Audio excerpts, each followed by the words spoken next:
नमस्कार मित्रों, आप ठीक ही होंगे और मैं आशा करता हूँ, माता जी से प्रार्थना करता हूँ कि आप सुखी रहें। मित्रों, स्वर्ण निर्माण की बहुत सारी विधियाँ शास्त्रों में और कहावतों में, यानी जो लोग सुनकर सुनाते हैं किन्हीं संतों द्वारा या किसी अनुभवी व्यक्ति द्वारा, परंतु जब किसी व्यक्ति को यह विद्या प्राप्त होगी तो वह उस विद्या को फिर दूसरे व्यक्ति को बताना उचित नहीं समझता। इसी कारण से इस विद्या को एक दूसरे से हस्तांतरित नहीं किया जा रहा। पूछने वाले हमेशा पूछते रहते हैं और बनाने वाले बनाते रहते हैं, परंतु जिसको यह गुण प्राप्त हो जाता है वह उसे किसी को बताता ही नहीं। मित्रों, अब आज यहाँ हम एक स्वर्ण निर्माण की विधि बताएंगे जो शास्त्रों से ही ली गई है।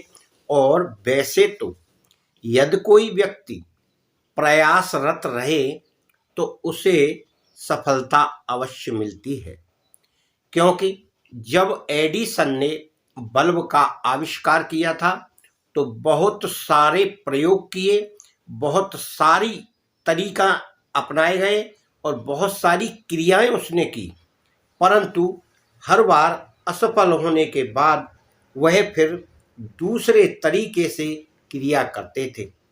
इस प्रकार उन्होंने 1000 परीक्षण और प्रयोग किए, तब जाके उन्हें सफलता प्राप्त हुई। मित्रों, आप भी अगर स्वर्ण निर्माण की विधि अपना रहे हैं या स्वर्ण निर्माण की क्रिया को क्रियान्वित कर रहे हैं तो आप रोजाना उसे कलमबद्ध करें, यानी उसे लिखें। हर क्रिया को आप लिखेंगे तो आपको यह पता लगेगा कि इस क्रिया से मुझे सफलता प्राप्त नहीं हुई। आप करेंगे तो हो सकता है आपको अपनी कमी का भी एहसास हो जाए। आज यहाँ एक नई क्रिया बता रहे हैं जो पलाश के पौधे से स्वर्ण निर्माण की विधि है। आप उसे इस तरह क्रिया करके देखें, क्योंकि मैंने भी यह क्रिया की नहीं है, परंतु शास्त्र के विधान के अनुसार मैं आपको यह क्रिया बता रहा हूँ। यह तो निश्चित है क्रिया बहुत ही सरल होगी।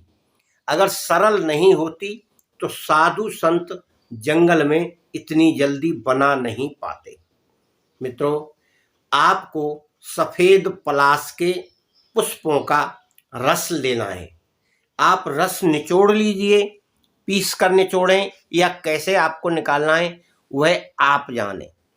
रस निकाल कर आपको एक गंधक लेना है, गंधक पीस लीजिए और आप उसमें मिला दीजिए। मिलाकर आपको गर्म करना है, इतना गर्म करना है धीमी आग पर कि वह दोनों एक हो जाएं, यानी अलग अलग ना रहें। जब वह इस तरह की एक लुगदी टाइप की कहिए या इस तरह का पेस्ट टाइप का समझिए कि जिसे हम किसी दूसरे पर लगा सकें, उसे चिपका सकें या ऊपर से लेप कर सकें, इस तरह का लेपन होना चाहिए। तब यह तैयार हो जाता है तो आपको पतले पतले ताम्र के पत्र लेना है और उनके ऊपर उनको लेप करना है। दोनों तरफ से आप लेप कर दें, सुखा दें। जब वह सूख जाता है तो फिर आपको उस ताम्र पत्र को गर्म करना है। गर्म आप इतना करेंगे कि वह एकदम पानी हो जाए, और पानी होने के बाद आप उसको देखेंगे, चेक करेंगे क्या वह वास्तव में स्वर्ण बन गया। अगर वह किसी भी रूप में आपको प्राप्त होता है तो दोबारा आप उसे गर्म करेंगे तो थोड़ा सा नौसादर डालेंगे। नौसादर डालने का मतलब उसकी सफाई होती है सोने की। कभी कभी ऐसा होता है कि हमें सोना तो प्राप्त हो जाता है, परंतु उसका उस समय रूप दूसरा रहता है।